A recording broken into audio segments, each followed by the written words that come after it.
If you can hear the sound of my voice, if you can hear my voice, you're hearing my voice. If you can hear my voice, if you can hear the sound of my voice, you are on LSD. LSD. LSD. LSD. LSD. You are on the Lonely Screen Delicatessen channel.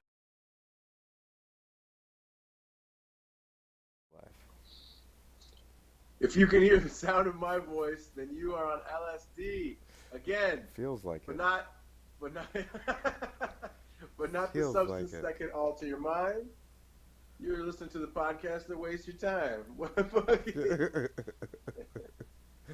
It really feels like it.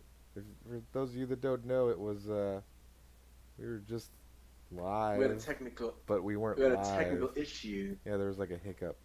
So technical issues. I'm just glad that that's not my part of things. Like, my job in our relationship is talk shit with you. I know. And then, you know, the crazy thing though is like my job but then is. I feel like. Go ahead. My job is also to make sure, like, be your like hands and like eyes on your computer and phone and stuff when we're a state away. Yeah. What's what I'm saying? Like, I feel like that's my responsibility, just to come ready to talk. But then also, when we're in public together, if anybody ever confronts us for the shit we say, I'll handle that as well. Oh, okay, I feel like that's fine. That's the trade-off. Yeah, that's all the right. trade-off for all the tech work. Trade-off accepted. If someone ever has something to say about it, they can see me. Fucking. But yeah, fucking. And if you're having trouble, I'll bite them. There you go. Yes, my teeth have become sharper in my old age as they break off and chip. If I get to that kind of trouble where we need to implement like tooth and claw, we might implement Smith and Wesson before that. You know what I mean? That's a good brand. That's like great brand. I feel like that is like as American as like baseball and apple pie, you know, and Smith and Wesson. I would say the only brand that's like more synonymous with the American like idea. Colt. Maybe it's like I was gonna say Colt, yeah, man. Because like the modern day American brand Smith and Wesson, but like Colt was like the gun that took the West. Like, yeah. Those fucking Colt revolvers, or those what is it, Remington and Winchester also? Yeah. That's like the rifles. Yeah.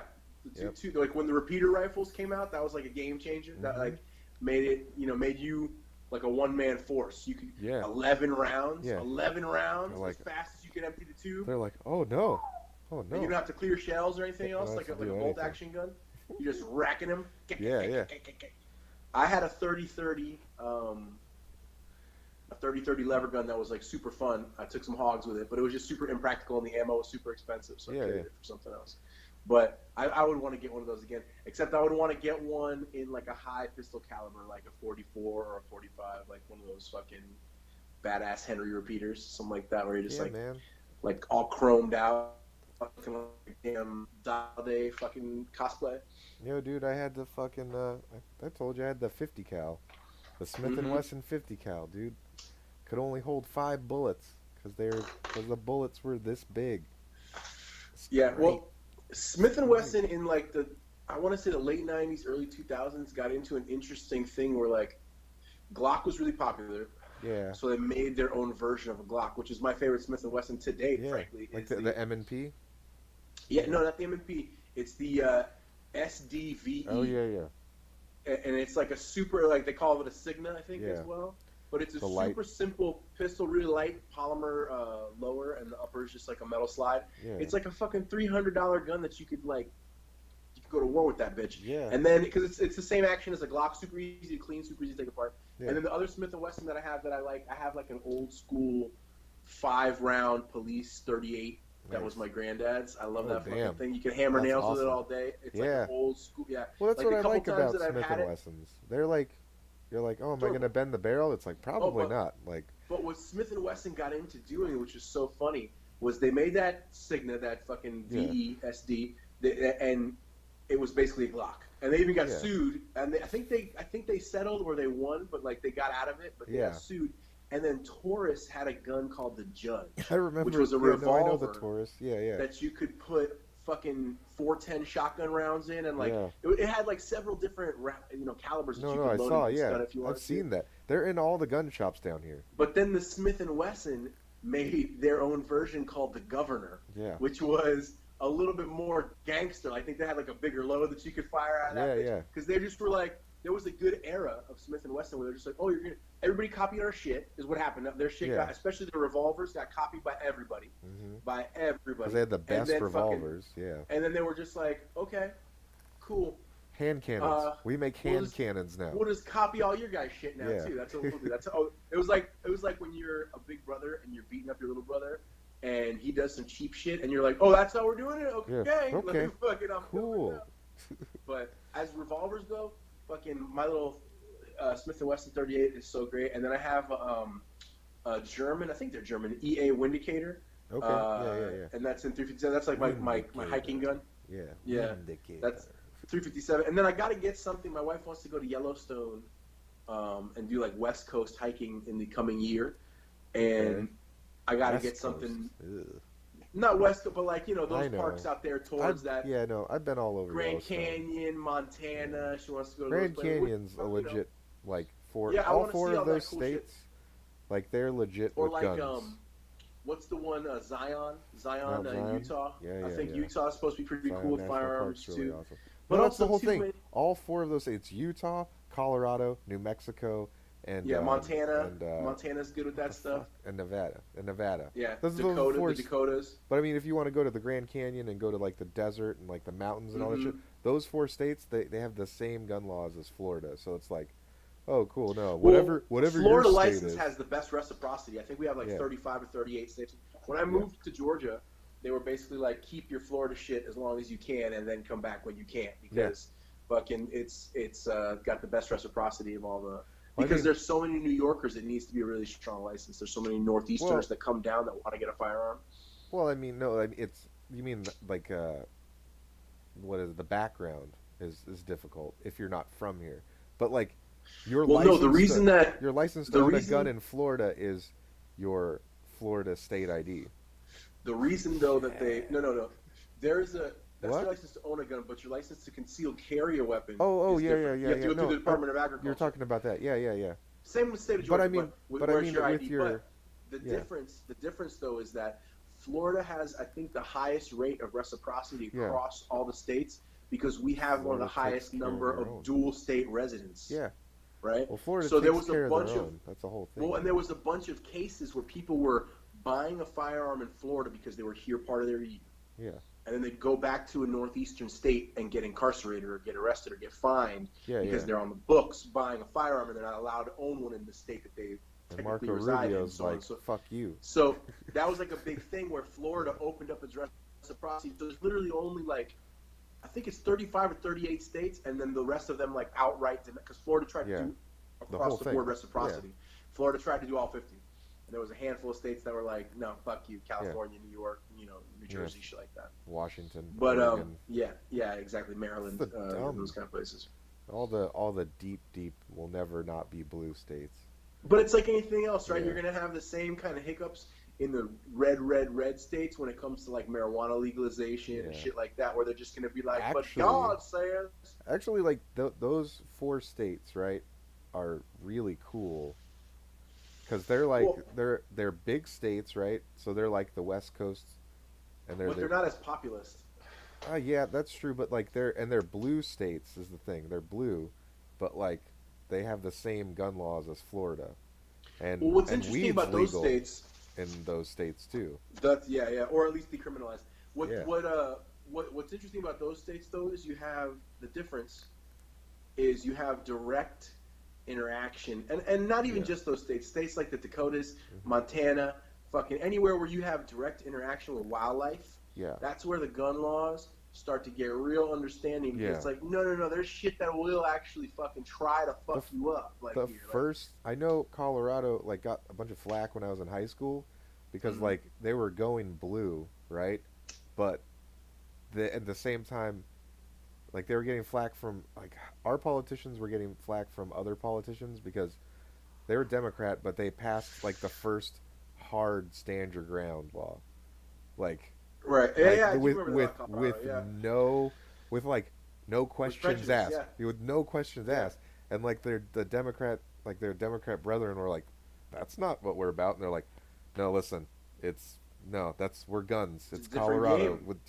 come out here, come out here. And they're like, our Yeah, it's cities a are more different game. dangerous. And I'm like, and then they're like, listen, it's not really about like your cities being dangerous. It's like if It's somebody's about coming, bears. yeah, bears. No, no, but to stand your ground was for people. And they're like, yeah, if Sure. somebody's coming onto a farm, like they could like accidentally or I was like gonna say that's purposely destroy the your livelihood, not and you even need just to that though. like do That's the that. thing. Yeah, It's the even where I live. I don't live in a rural area, yeah. but there's like a 4 minute response time. You have a really good response time for the You're a right robot next to right the now, firehouse. Am I? and you're Am I not anymore. robotic? You're not anymore. Okay. There you go. Fucking. Last thing I But heard was firehouse. oh, I live next to a firehouse, so we have a Yeah. great response time for the fire department and EMT. Oh, you were saying this But before. police It's like, take like 4 to 8 yeah, minutes or some shit like that because of how spread out they are in this county. yeah. Like 4 to 8 minutes. Could you imagine if you lived somewhere way more rural Mhm. with like fucking 3 cops in the whole county working the night shift? You know what I Yeah. mean? Or 2 cops and one's on the phone at the office. Like Mhm. those are places that really exist. And if some shit goes down, you got to take care of your fucking self. Yeah. Not even some shit like some person tries to hurt you, but like some shit goes down. Like there's a rabid dog. Yeah. Like I got kids. Like it is like when I lived in Texas, I had a buddy, and I probably told the story before. He was like, "Yeah, there was this big dog, wild dog. Yeah. I probably You had told to it shoot last week. And I was I was like, waiting for fuck. it. Yeah. Why'd you shoot it? That kind of thing. And he was like, "Man, I'm 90 fucking pounds." He's like a little dude. Yeah. And he was like, "If a fucking big ass 100-pound dog jumps on me, that's my ass." Yeah. And I was just like, "Oh well." And then when you live out there, what are you gonna do? Yeah. What the fuck are you gonna do? You know? Yeah. I call the So police. you can't really. Stay in your house. Yeah. No. Well, that's why like Like, people judging the shit out of each other doesn't make any sense because it's like nobody's sleeping in anybody else's skin. We gotta just like let people kind of express their expertise yeah. more. I think more openly like nowadays where it's like so many people want to be authorities for no reason, and it's like no man, just take a minute, take a seat back, and Yeah. listen to the person that's actually like living in a certain like way that's gonna explain why certain things are or aren't Yeah. a need. I don't like the people that try to make. They're like, well, we're at a certain level of like society. Why can't this all work for everybody? Like, there's a reason we have It's states. just not realistic. Yeah, our country Yeah. is fucking huge. There's a reason we have states, and why the state like is such a strong government locally. And even then, I think like some states are too big. Like North Florida and South Florida, like literally should have different rules and laws, because like Yeah, they're South very Florida different. is most of the population, and Yeah. like almost 100% of the taxes, like the tax revenue. And North Florida, the tax revenue is the Tampa Bay Buccaneers and Disney World and Busch Gardens, and everybody Right. else lives on like a 2 or 3 acre plot of land. Yeah, There's a couple you're right. cities, and then like people getting raped in Tallahassee, and like the murder capital of Florida is in Jacksonville. But like that's the other like that's and like that should be its own thing. Like same thing with California. That should be like 3 states. Because there's 3 specific different Yeah, 3 very different cultures. communities. Yeah. Yeah, very different. Yeah, absolutely, Like, absolutely. Well, and that's one of the things too, where we go by. People want to attack certain aspects of like the Constitution or whatever, and say, "Oh, this is like yeah, an ancient document." Well, also like, well, okay, what about all the other actually stuff that's really ancient too? good. It's actually a really good document because like Sure, it was I agree. it's specifically meant to like preserve like the autonomy of states Absolutely, but what I'm and the saying is freedom. people It's love meant to to. like take care of both sides of it. But people just No, want I to be like, agree. no, it has But to what be I'm one saying is fucking stupid People thing. want to cherry pick Yeah, that document or things like that and say this is an old. Oh, they're talking about muskets. Oh, this is that. Whatever. it's like Or no, talking man. about how these things are inapplicable because Yeah. it's a different era. Well, why are we still playing the same game Mhm. of these 50 states where it's like maybe we start to like look at this a little differently, Yeah. where we either make them larger or smaller or whatever. We start to Yeah. figure out like, hey, there's 2 different economies going on here. It's not really the Mhm. same thing. South Florida is paying for Everything. Like, Orlando South is paying for the whole rest of the fucking state. Yeah, and So that's maybe it's 2 different places. yeah, and that's Or maybe you still cut it in like half under hours. Orlando. Yeah, Well, yeah, yeah. Maybe you cut it in half at Like at Okeechobee. like Port St. Lucie over. Yeah, like north Yeah. of Port St. Lucie, like Yep. Okeechobee Lake, Yep. Okeechobee. You go north diagonally. Yeah, and it You know cuts what off I mean? underneath Tampa. Yeah. Yeah, Yeah, because that's and you give that's North where all the Florida, taxes. Tampa, and Orlando to keep them afloat, Yeah, that's all it and the is. rest of Yeah, South. And so it's, but anyway, but yeah, those kind of things drive me nuts because there's such like you can't even have that as like a thought experiment or a thought yeah. exercise in social media without people getting so weird and crazy You on know, either side of the issue. the crazy thing, every state that I've seen where they're like, yeah, we want to break up into multiple states. Like it's a heated issue. It's like Mm. it's definitely like the Republicans or the Democrats wanting to like secede from the Republicans or From the Democrats in the others, state. yeah, yeah. So when I first moved down here in like 2005, I don't know if you remember, like in Florida, that was a serious discussion that was like a bipartisan issue that like it didn't matter like if you what like side of the political aisle you were on in South Florida. The thing was the politicians from South Florida were saying, yeah, man, look at our roads are fucked up. When you drive north, all the roads are great, and we're paying for them. Like, shouldn't we be paying for our own roads? Like all Sure, the but at that point, like are you 80 factoring in or that the 90%. population in South Florida is like 300 times the population or more? Or Yeah, no, whatever, no, then but that's what they were saying. If we didn't have to spend the money to take care of like, well, they broke it down like we're like 80% of the taxes at that time. It was like 80 or 89% of the taxes at that time, and we only get like 30% of the benefit of it in the whole mm, state. And they're like, what the fuck? And then that literally got a lot of people in South Florida going like, oh really? Like that's why things are fucked up. We're paying all this extra taxes because of where we live, and these guys are all reaping the rewards up north, and we're getting 30. How come they get 70% of it and we get 30? And they're paying less taxes up there too. That's the thing. They're paying like a whole percent less tax, and how does that work? I don't. It's because your tax bracket or your tax percentage goes by county because we don't pay federal tax here, or we don't pay state tax, Mm, right? We don't pay state tax, so like yeah, state of goes Georgia by has state tax. yeah, which is another great thing about Florida. Who knows state tax? I Um, will say this: in a state that has state tax, the parks are the shit. yeah, Like growing up in Florida, you have some natural awesome shit. The coastlines, yeah. obviously, the Everglades, but our parks are in many cases like Well, a yeah. little undercared for.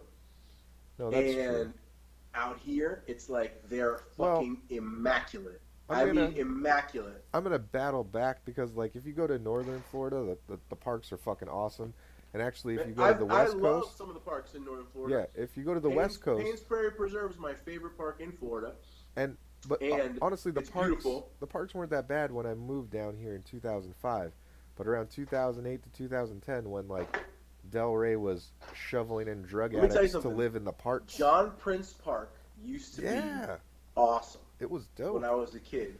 Now it's like We would go play ball. a We would flop go in the house. lake and shit. And John Prince Park now, I drove through just to like reminisce one of the It's last times I gross. was in town. And I was just like, wow, man, it was a bummer. Yeah, It was a bummer. I remember working at the Renaissance Festival in that it park when I was a kid. it was It only is when all the totally, drug addicts started coming here, though. That's it is literally totally right when it different. It's happened. crazy. That is It's as crazy soon how as it different. happened. And And I dude, the parks there's a in guy. Broward aren't bad though. The parks in There's a Broward guy aren't who that actually bad. asked to be on the show. Some of them. Some Yeah, of well, them. I mean, there's Some are fucking in the bad skewed. Some are parts, fucking yeah, sketch. in the bad parts Some are of even Broward, even in some of the places that are like nicer, man. You just can't keep yeah, a certain element out. Our population is so dense yeah. and so big in southern Florida that you got so many people So from so many walks of life and so many ilks and some fucked up cats, people with issues that yeah, aren't receiving help. You know what I like mean? on that on Elliot's post today, right? The cart one. Yeah, the cart one, You where saw I like put this. There's some conflicting things yeah, here. cause like I understand like Mike's like oh like Mike posted that exact same post, Yeah, he right? posted it many times before. Yeah, and like I think it's conflicting for a lot of reasons, though. And one of the main ones is, like, I just think it's a weak metaphor yeah, because it's a fucking cart for there's a big so many corporation. there's so many more important things that But that are also, like, or fuck those markers. companies. Yeah. Well, What do we, like, the deeper part of it is like fuck the companies, but a human works for that company. Like Like help make their shitty job easier. And that's why like I hope I have another kid soon so I can start leaving tips in the carts again because I put that like I put a fucking dirty diaper in every cart. Like if I have a baby, I'm like, yeah, that's their tip. And people are like, that's a We fucked need up to tip. I'm like, no, after this. the tip is fucking get a better job. Not like you're a fucking piece of shit. Like, no, the tip Now, is like I don't you think I would shouldn't be ever. doing this. Like you can find literally a better job that pays the same or more. Like go work at the gas station. It's a better job. It Dad, probably pays more. Like I don't don't think I push could ever carts. leave a shitty diaper for somebody without deep malice in my heart for that person. No, it's not. It's a I heinous understand that. situation. No, I understand Now, it's heinous. what I will say is, Listen, it might make them be in like, my life, "Fuck this shit. I got to get a different in, job." Good. but also in my They life, shouldn't be I am doing that. not, Should I'm be a not robot's afraid or job. ashamed. But I'm not afraid, or well, will he eventually? But I'm not Should afraid now or is what I'm saying. ashamed to say. Well, eventually it'll just be robots that walk around It the store, should be and it'll be like now. you pay a premium membership, and No, I'm you saying get your own the robot when you cart go in the store. thing should be a robot thing now because that's a feasible thing that Yeah, that we've had that technology eventually. for no, we've had that like actual technology for like 10 years. It just shouldn't Mm. be a job. So like I understand it's a heinous thing that I'm doing, but like if they understand what I'm doing, that's like cool. Then they definitely shouldn't have that job. But if they're like, "What the fuck? Fuck this shit. I quit." I'm like, "Good. They should not be doing that job. A What human I shouldn't be think doing that is, job." I think though we have to recognize that like everything's malleable as fuck, and for me, I don't pretend that circumstance doesn't greatly dictate my ethic. I'm learning as I get older Yeah. that like this idea of this completely immovable ethic is Hmm. not reasonable, No, not realistic. it's not. You know what I mean? You can have a base ethic that you really try and adhere to, but circumstance is a motherfucker. And until Yes. you've like been in a lot of different circumstances, you Mhm. really can't even begin to glean what it might be like and what your attitude or your feeling might be like when presented with a situation that you think you have a hard line on with a different circumstance. Like Yeah.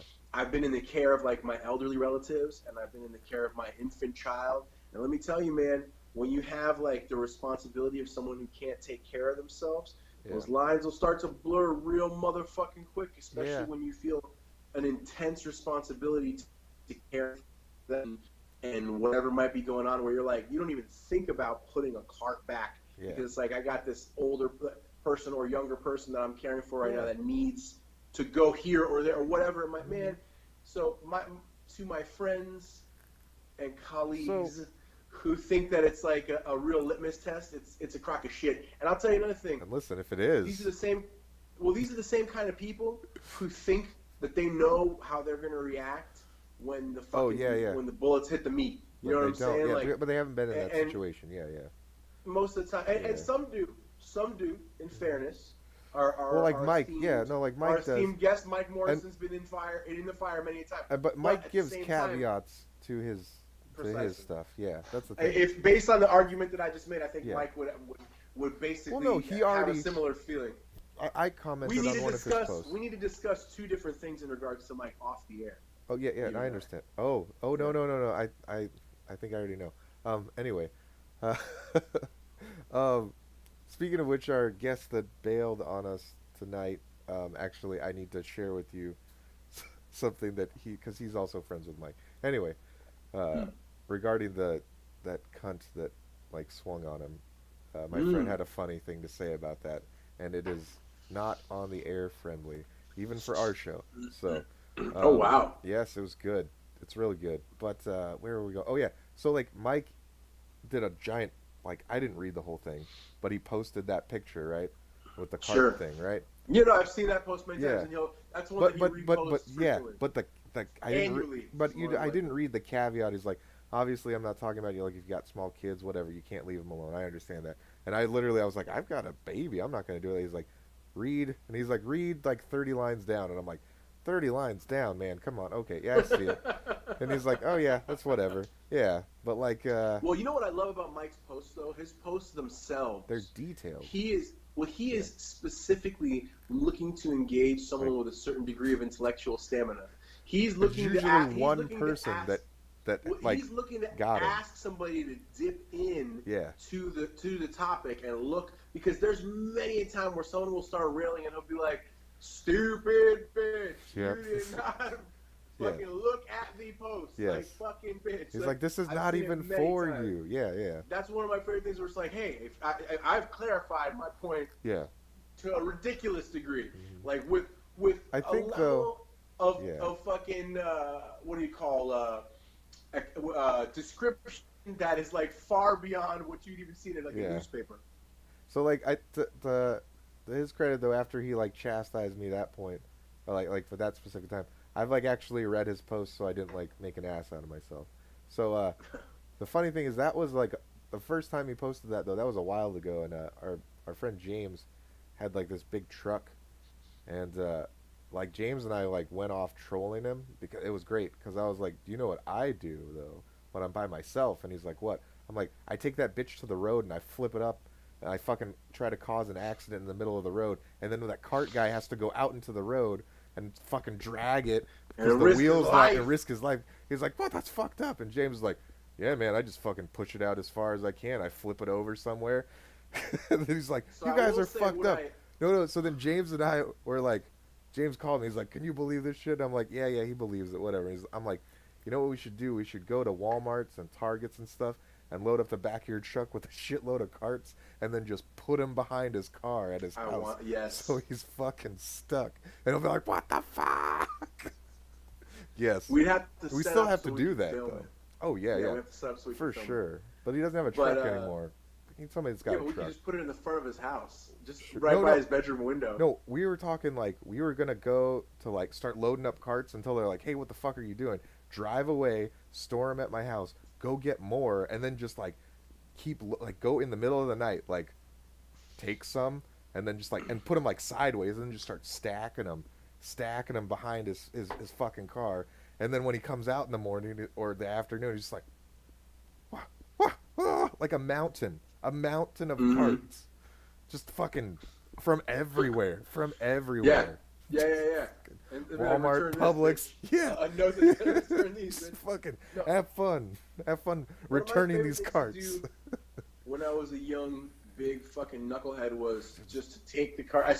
When they first installed the cart return rails, where it would be like two racks side by side. Yeah.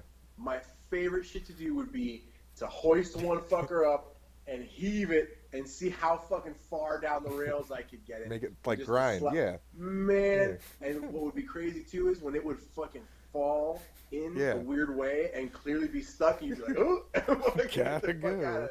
Where it's like, I don't know how the fuck they're getting it. Yeah. That was my favorite piece of shit move. Whoa. Or to convince my brother or my best friend Tom from our show, Tom Eats It, to convince one of them to get in a cart so that I could pull it with like holding it out the window as I drove, and fucking then like get it like with Tom would do it a few times. Yeah, he was brave. Tom was brave. One time, a buddy of ours had a like a Baja Beetle. It was like a Volkswagen Beetle with Baja bars on the sides and on the roof, and you could hang on. It was almost like scaffolding on the outside of the car. It looked like. And we're in Steak and Shake in Lake Worth back in the day, like high school. And we're all fucking around. And me and this kid Josh and this kid James, whose car it was, we are all fucking around. And I don't know, it ended up me and James inside the car doing donuts and Tom and Josh outside the car hanging on. And Tom climbed from the door side onto the hood and was like looking at us, and the brakes went out.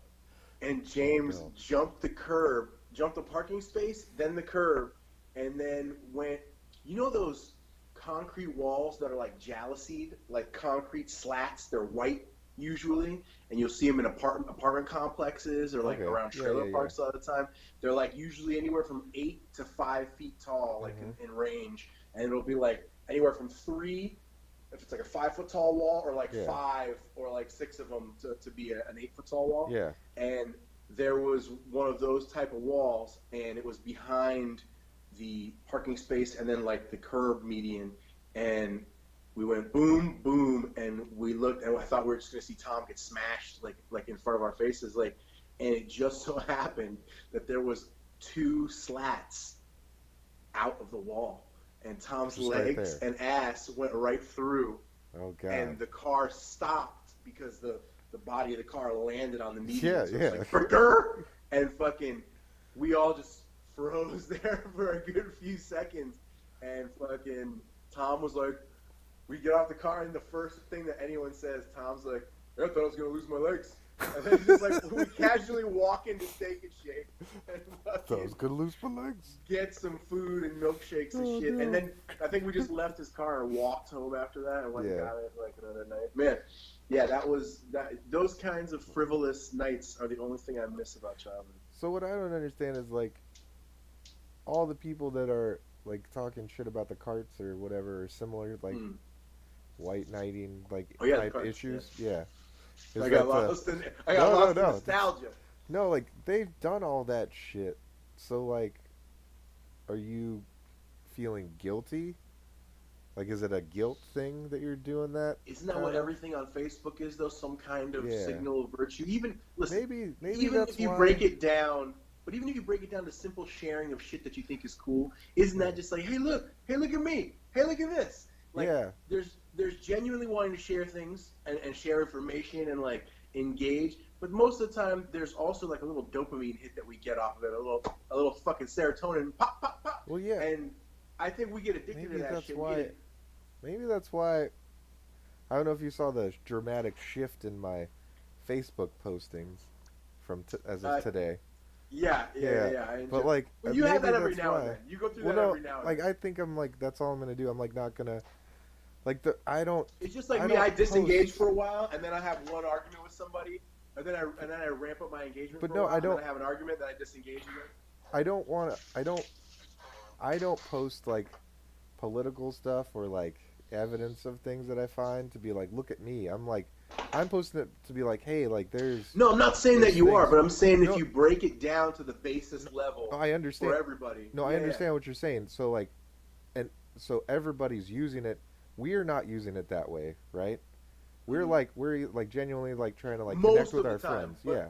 Most of the time, but sometimes I think even inadvertently. Yeah, That's the trap of it. You know what I mean? That's like that's I'm not talking about. I'm talking media. about like the posts that like we care about are like stuff that we're like trying to share of our friends or like stuff that we actually care about. Yeah, and like we're not like trying to me when to be I like see guys in bands that I know or friends who have businesses, I love to post that boost or even just to show love to what they're doing. But then, like you said, everybody's trying to do like that weird dopamine guilt contrast thing on it. So then, like, I'm realizing that like when I like trying to explain things to people, like, and they're not getting it, I'm like, oh, they're here for that. They're here to get high. They're not here for me to like depress them with reality, right? So like, right. So now I'm just like, oh no, fuck it. I'm like it's party Facebook. Like, I'm only putting smoked meats, terrible things that I do, like littering and pouring my motor oil in the ocean, and I told you should smoke a sea turtle. I'm gonna go kill a sea turtle with a straw, and I'm gonna smoke it on my fucking new pellet grill. I would like to see you smoke a sea turtle. Hell yeah! I can't fit a full one on there, so that means I gotta kill like a baby one, which is fine. Or like an adolescent. Like an adolescent. Yeah, like an adolescent will fit there. There are different breeds, Mike, and they vary size. So there's some that are like, I don't know if it's the ones that are big enough. There's one variant that gets to the size of like an 18-month-old. Yeah. So like, well, no, those aren't the ones like the ones that the ones that get killed by straws get pretty fucking big, because they like a lot of different ones get killed by straws. But anyway, I feel like that's not that big of a. So. Not that big of a margin of turtle murder, though. And then well, so here's the thing. They're like, it kills X amount of turtles. I've already done the math. It's really dumb. And so the amount of... there's two percentages that are really important. The percentage of straw... the percent that straws are of plastic pollution in the water is like Mm-hmm. 1/100%. Okay, that's already like a very small amount, right? And then that's out of the total pollution, plastic pollution that the world puts into the water, right? America's contribution to the plastic pollution in the water is 0.1%. So, America contributes 0.1% of 1/100% of the straws that are in the ocean. Mm-hmm. And they're like, oh yeah, it's like 50,000 straws that go into the ocean. And I'm like, 1/100%, a percent of 1/100% of 50 is like five, five, five, like five straws. Right, but Because is that overall, or are they counting the America's stats? world, And no, that's that's the our world. tiny. No, I'm saying the Okay. world, the amount of straws that go into the ocean from the world is like 50,000. And we contribute to what is that, a 1% of 1/100% of that, which is Mm-hmm. about five straws. And specifically, people are like, you don't fucking know that. I'm like, okay, did you know that McDonald's is the number one like or seller of straws? They give away the most straws. Okay. Do you remember a time when it didn't say on the McDonald's like paper like this is made out of like it's 100% biodegradable on it?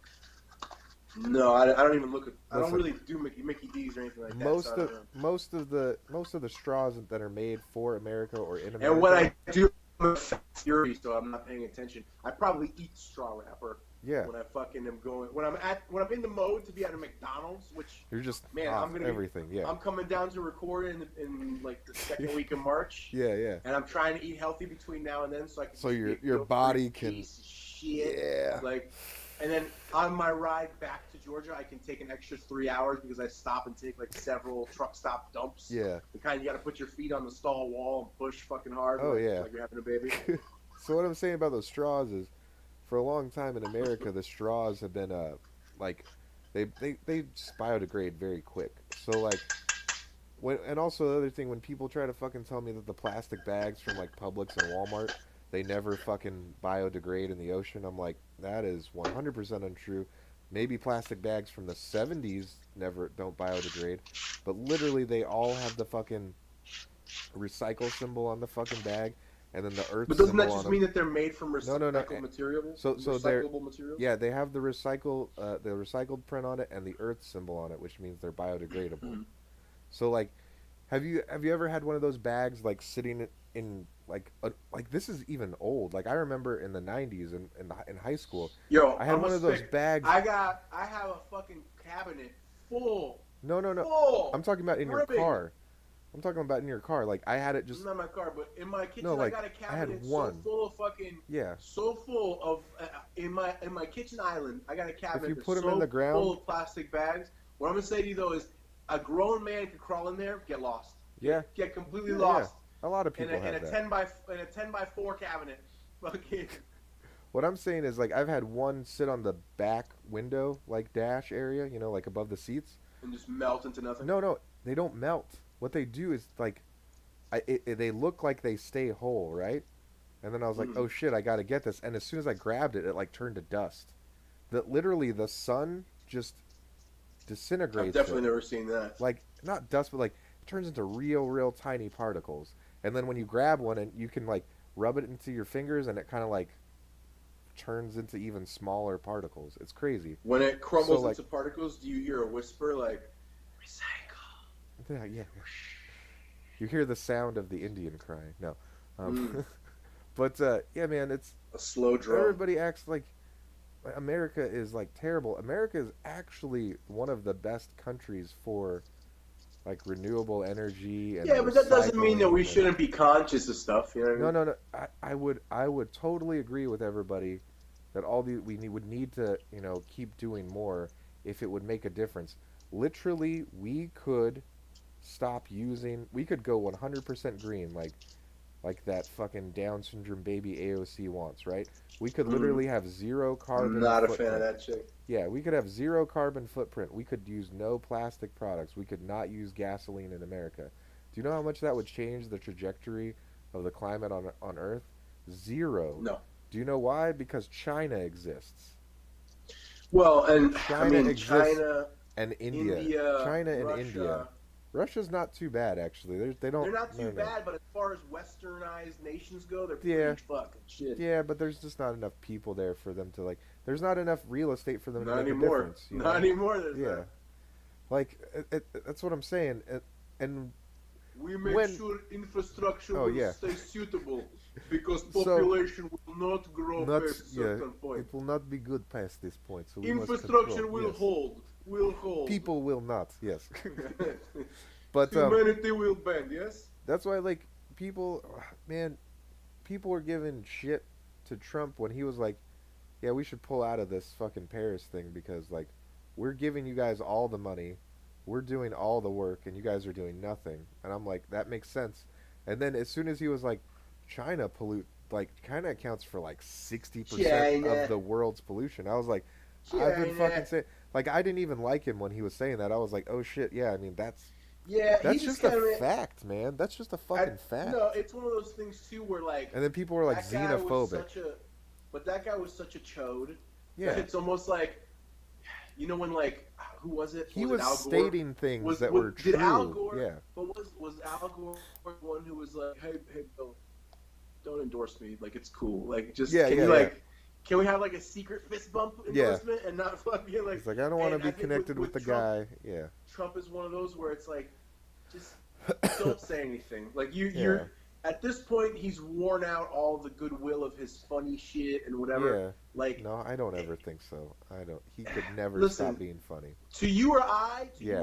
no. But I'm saying in the general scope of things, Yeah. he fucked up. He fucked up. He did it too He much. fucked up. Yeah. He overdid. He it. said the he joke. pushed it too far. Yeah, he said the same joke too many times to people that didn't think Exactly. it was funny in the first place. Yeah. Exactly. But like, no, like, so when people try to fucking virtue signal all this shit, they've got all these facts from the fucking 60s that they've been repeating. Well, that their grandparents told to their parents, and now their parents told to them. They don't have updated facts. Like, and then I'm the fucking asshole because, like, I'm not saying pollute. Like, I wasn't initially. That was the whole thing. I've been saying this shit since high school. I was like, the internet was available, and I was like, I'm pretty sure all these studies you're quoting are like 40 years old, and they're like, no, it's still right. I'm like, no, we're real good now. Like, we don't even like go into our oil reserves that much like we used to in the 70s. Like, I just feel like all this maybe shit, man.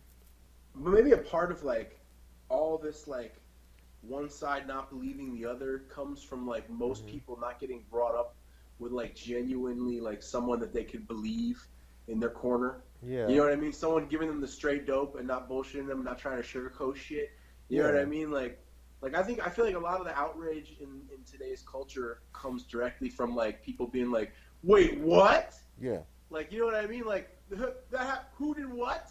You know what I mean? Whereas, like, somebody like me, like, I remember learning about, like, civil rights in, like, junior high and being, like, talking to my grandfather, being like, you lived through that. What was that like? And he's like, they were fucking over black people really bad. They was fucked up. They treated them bad. And it was like, oh, wow, this guy's telling me the straight dope. He's not trying to make it like, well, you know, things were different. Because I've heard people give that speech, too, where it's, like, excusing that shit rather than – and I think a lot of the time, if you get brought up with that, you get brought up with the excuses for anything. I'm just using that as an example, civil rights. But when you get brought up with that and then you kind of get awoken to, like, the reality of history, that's like what Tim Dillon said about Q people, where it's like their brains broke because they learned about a couple real conspiracies and then they just like, everything is fake, everything is real, everything is like, and everything it's like the same kind of thing. Like where if you get sugarcoated your whole fucking life into thinking that like everything was, well, you know, it was a different time, and then you look at your authority figures and you're like, you're telling me what? Like, whereas somebody I had a like weird me, mix.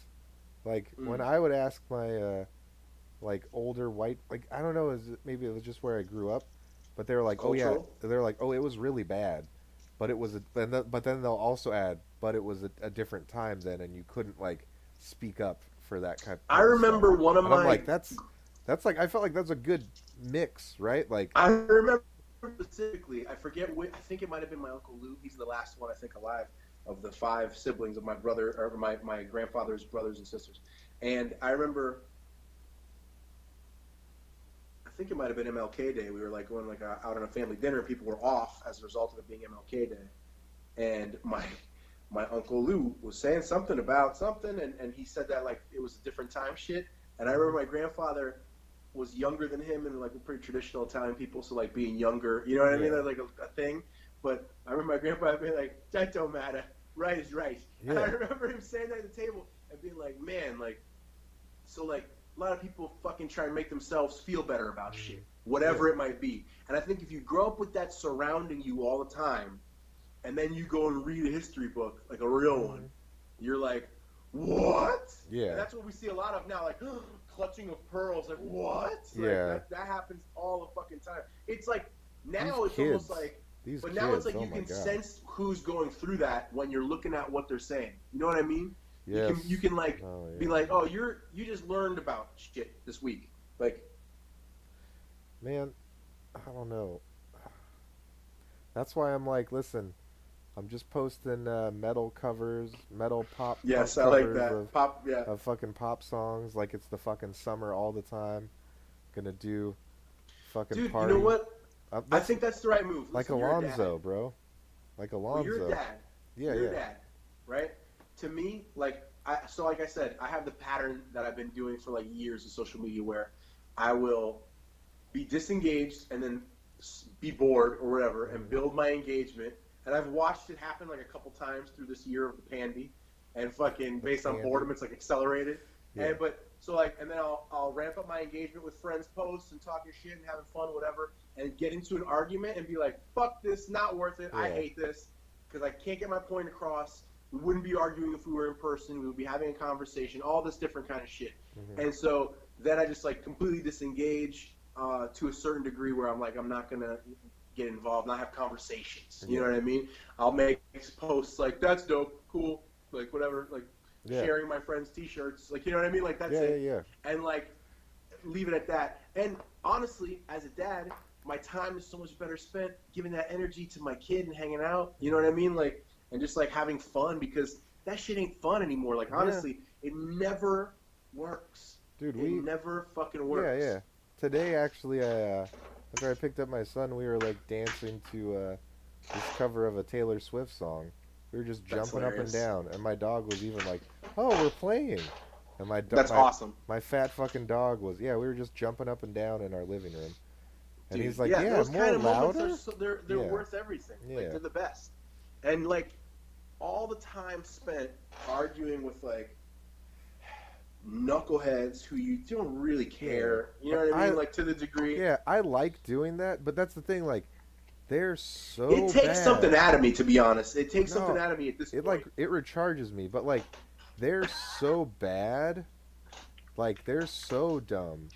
That's what I was gonna say. It makes me sad for how not dumb. Fun anymore. They literally took the fun out of it. You can have a sparring match. Sad. That's a great time. Like an intellectual sparring match. Yeah. And have a lot of fun doing it. But when you're sparring with, it's not fun to spar with the heavy bag. It's not sparring. You know what I mean? The bag doesn't punch back. Like it's the same thing. Like they're not even a heavy bag though. They're like shadow boxing. And you can only do there that. You go. There's no resistance whatsoever. Yeah, there's like, no resistance. No intellectual resistance. No intellectual resistance, and it's depressing, and it's sad, and like now even when I look at David's posts, and I'm just like, I could. It's like, I don't even. But it's like, once again, it's like talking about my buddy's brother has Down syndrome, and I can't even say that they're like retarded because his brother is like way more like grounded and lucid and like lucid, and like uses logic and reason because it's fucking things that he can see, and these guys see it and they don't fucking. I'll tell you a story. Their brain doesn't. It's missing synapses and shit. So my grandfather went deaf as a child. He had like a big infection in his ear, and he was allergic to penicillin. They only had so many different alternatives back then, and they had to take a big chunk of infected tissue out of his inner ear, behind his ear. So he went deaf, and the infection damaged his other ear. So he was partially deaf in one ear, completely deaf in the other ear. Is that why your impression of him? He's always yelling. He was always like He's always laughing. yelling. That's also, I think, actually, that's why I'm a decent listener, because I learned that like when someone's hard of hearing, it's important that you listen, because they're really, they're having a harder. They want to make sure you're hearing them. They want to know they're conveying their message, and then also I think that's why I have a good diction. My brother, my sister, and I, the three of us who grew up close with my grandfather, I think even though my brother's like a little more hood and my sister whatever, like our diction is all very clear when we speak because we had to be clear with him. You know what I mean? Otherwise, you didn't know what the fuck you were saying. Yeah. Right. Yeah. And you also had to speak to where he could read your lips as well. Yeah. So, but he went to a special needs school at the time, which was just like anybody with any kind of disability thrown in a room. Yeah. And he would make the joke. He's like, some kids were there because they were Puerto Rican. They had nothing wrong with them. They spoke Spanish. That's it. That's probably why your grandpa was so like accepting of everybody, because because he was. So back when I was younger, I was a kid getting picked on at my school. He was definitely a special needs kid, and my grandfather slapped the kid that was picking on him, like slapped the shit out of him. And the school cop was like, "Hey, get out of here!" And I was like, "He's like that. I understand why he did it. Go." Like and let him leave and shit. And this was the '90s. You could have definitely gotten in trouble. Back at that point in time. And my grandfather, I remember him saying like, on the drive home, it was junior high, and he's like, it was back when Palm Springs Middle School was Jefferson Davis Middle School. Fucking that's one they should have renamed. But, yeah. So, but he goes, "They not retarded. We're the fucking ones that are retarded. They don't hurt nobody. They're happy. They want to be friendly with people. They want to enjoy their life. They're not fucking with nobody." And I remember him being like, "We're the ones that fuck. We're the ones that have hate in our heart. We're retarded, not them." Fucking, and that stuck with me my whole life. And I did Special Olympics coaching with my boy Gabe Stanley, who's my former sparring partner and the former bass player for FLA.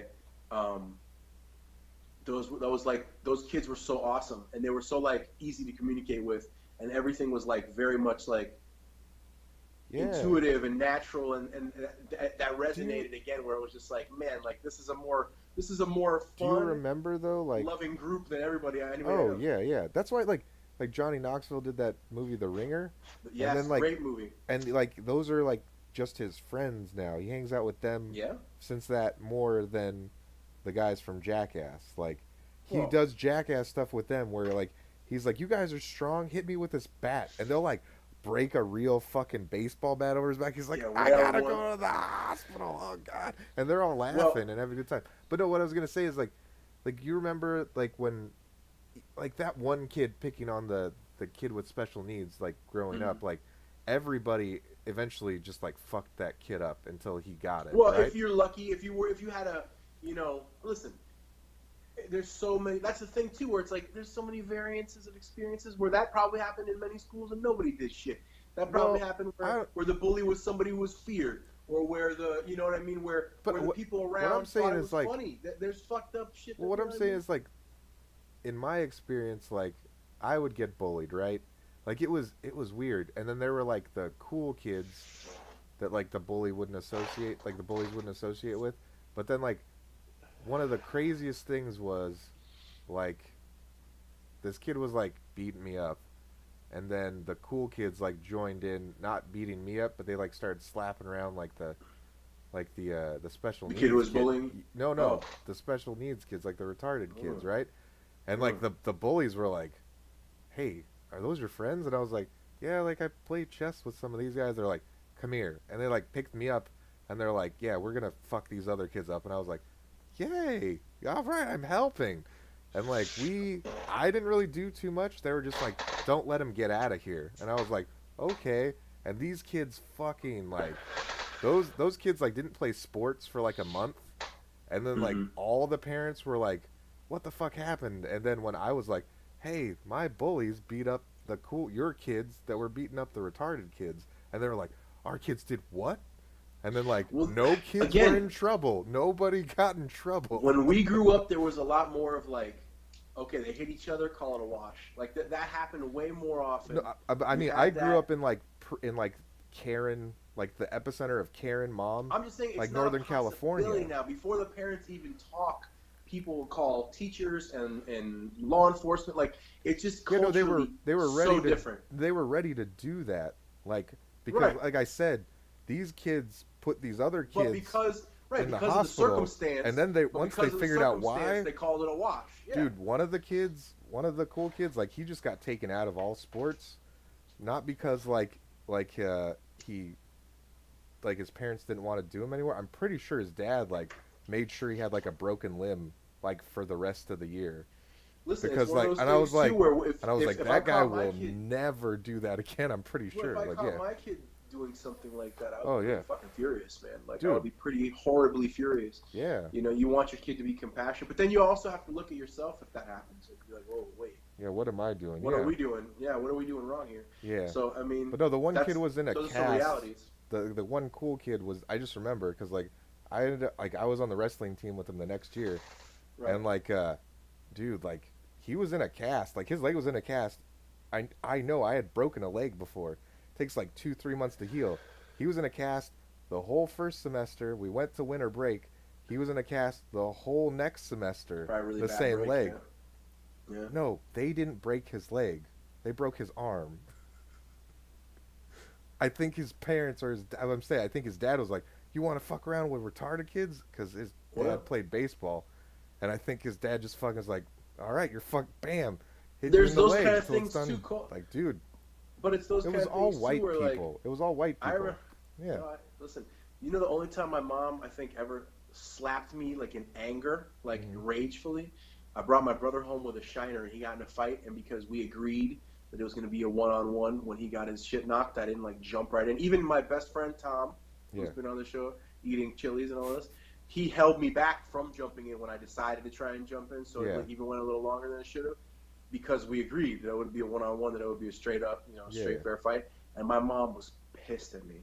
That was the only, I remember her being like, "You didn't fuck that other kid up," and I was like, "No, the kid's younger than me. He's closer to Warren's age. They agreed it was going to be a straight, straight shot, like straight fair one." It's like, it doesn't matter. Like, what the fuck? She was like, "Andrew, what the fuck?" Like, she was pissed at me. She was super pissed at me that I didn't like fucking do some fucking vengeful shit. Yeah. And looking back, man, I get it. Yeah, no, it makes sense. From a parent's perspective, it makes sense. You want to see your kids stick together. Yeah, but then you're also in the situation. But I mean, you were in the situation, and you could understand why your brother wanted to do that. And it sucks that that was probably the wrong decision. But maybe he needed it, to be feel more like a man, right? When he was younger, we were kids, and he even asked me "Why didn't you jump in?" After, and I was oh like, no, be a fair one. Oh no! It was like, but so it went too long for him to be comfortable with it. But you learn about yourself in those moments. I think those are important. Yeah. Later in life, fast forward, my brother and I are working at a wing place called Wings Plus. I don't know if I've told this story before on the show. I don't think I have. Not heard this story. But this one's like a legendary one. Yes. And this was like, again, a situation where my brother was gonna fight somebody. There was a dude who I'd known since junior high named David, who I'd even been roommates with him at one point in time. Me and Tom lived with him in a house. And I think this was before that, though. And we worked together at Wings Plus. I was a delivery driver / expo guy. He was a delivery driver. My brother was like expo and front of house, worked the register and shit. And because my brother was younger. And my mom was ill. That's when my brother was living with me. I was like 18, 19. My brother was like 16, something like that, 15. And my mom was sick, so she couldn't deal with my brother. He was cutting class all the time. She was like, "If you want to just go live with your brother and get a job," so she could kind of just focus on my sister. She was like in a wheelchair or something at that time. And this dude David, we would prank each other a lot. Like, people would take a ramekin and fill it with like horseradish and vinegar and stick it in the bottom of your cup and then stick your straw into the ramekin. So when you go to sip your drink, I know that exact. Yeah. So, or we even had cocktail toothpicks. Yeah.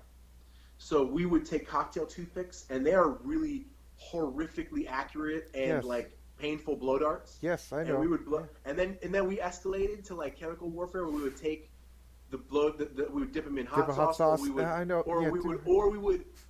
My boy Gabe, who worked there also, and my buddy Chris, who owns a company called Sharkbound, an awesome rod company.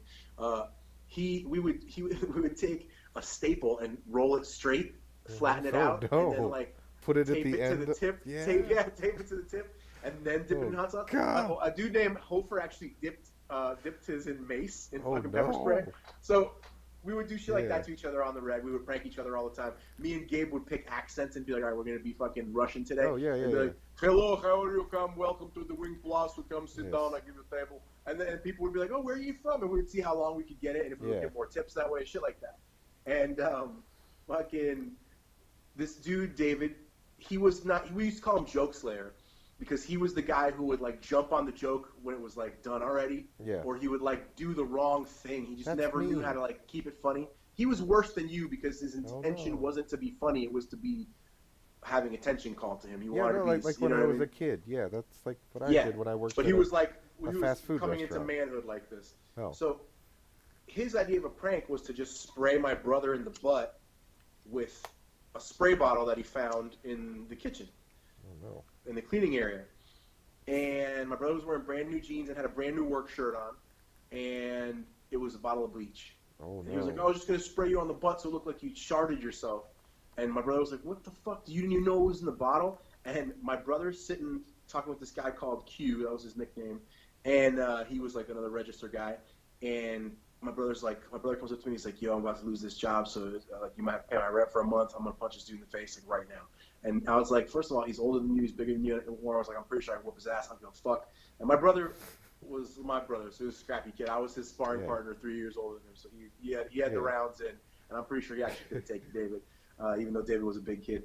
But David would be sitting outside reading like these novellas, like these little, like D&D novels and stuff like that, paperbacks and stuff. And my brother was like basically like running through the game plan with Gabe, where he was like, all right, I'm gonna kick out his chair, and when he gets on the ground, I'm gonna sock him in the face, and just keep socking him and they're like, all right. And then Q comes up to my brother and he's like, Leo, you're gonna lose your job. Do something else instead. I got an idea. And my brother's like, all right, what? So they just go off into the freezer. I'm like, I tell Q, I'm like, start fighting, and he's like, no. And I was like, cool. I don't want to pay this motherfucker's rent. I don't want to tell my mom he got fired, like all this shit. Yeah. And they like go a off super in the kitchen. prank, right? It's like a They super come prank. back, dude. This was legendary. They come back, and they have a piece of tuna, because like the individually wrapped tuna fillets, that they microwaved, and then cut open the bag. They have it on a paper plate. They sneak out to David's car. And we used to prank each other as drivers, too, because you would pull into this alleyway, and on the driver's side, you'd get in, and out usually. Unless it was a big order, you had to open passenger doors and shit to get shit in. So we would stick signs and stuff on the other side, on the passenger side, like honk if you love cock, or like I did a giant dick on like 10 paper plates one time on somebody's car. And so like they put it in there. They put the stinky fish in. They went under his passenger seat, That's sliced open the upholstery, underneath the seat on the ground, the carpet, folded the paper plate like a little taco, and slid it in there. And then Q took like a lighter and singed the carpet back slightly, just so that the fibers held a little bit. So it's sealed. Sealed-ish. Yeah. And fucking time starts to go by, and Q's like, this is going to be a slow burn, so you're going to have to act like you just let this shit go. Q was like the man with the pranks, honestly. Yes. He was the one who showed us the ramekin. He was great. The guy that was working there for a while. He would call big orders to Wendy's next door and then go over and act like he had only like $2 to get his lunch. And they'd be like, you work next door? And he'd be like, yeah. And they'd be like, dude, we had this huge order cancel here. Fucking like you take a bunch of burgers, and he would do that shit all the time. He was nice. Great. Oh, that's fucking genius. He was good for that kind of thing.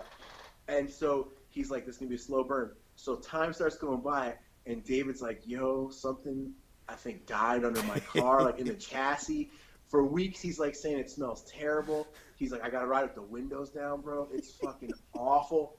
And his car smelled like a fucking fish shop dumpster. Like, you'd start getting close to his car, and you'd be like, oh my God. No.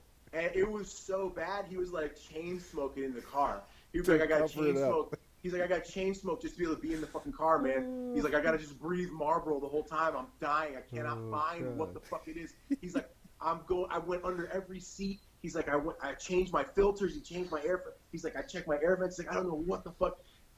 So weeks. Eventually, I think, bro, like 6 or 8 months go by. The same car. Oh, The same God. car. He is dying. He's literally driving with leaving his windows down at all Yeah, times. It it's smells out. so bad. Yeah, There's another friend of ours named John who is like a frenemy of David. yeah, They have like a real love. They're like best friends who hate each other. They have that kind of yeah. relationship. They love to hate each And other.